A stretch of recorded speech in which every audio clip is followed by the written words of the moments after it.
Hello mga kumares and kumpare!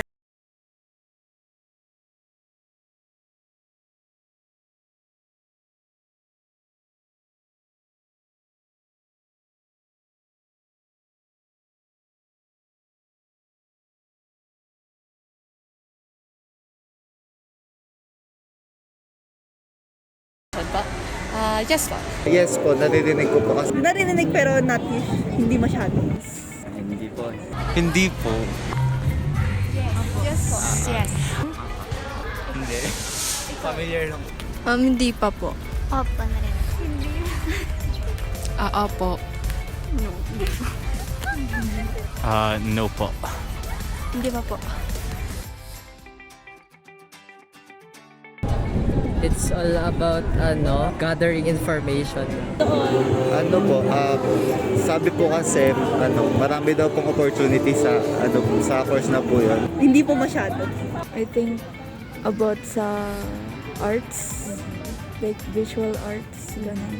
Idea lang po for parang newspaper, something ganun. Siguro po yung parang media-related work po, yung parang sa mga newspapers, mga nagtatrabaho po sa mga news, yun po yung papasok sa utak ko.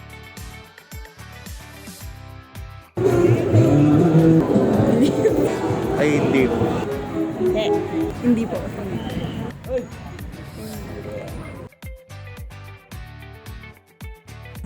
Pwedeng editorial or columnist. PIO, yung mga sa newspapers and sa mga radio stations po, yun. Pwede rin naman po yung mga DJ sa tingin ko po.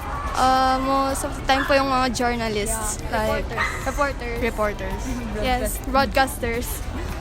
Reporter po, mag-hosting. Mga reporters po ba?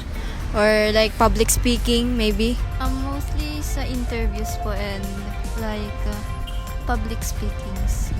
Yung tagagawa po ng magazines or newspapers. Broadcasting to YouTube, Facebook, TikTok maybe, etc. I don't know necessarily kung ano yung specific job opportunities doon, pero something about those mediums for sure, media. So that's it! Nalaman na natin kung ano ang thoughts at opinions sa mga taong kuto sa ating program.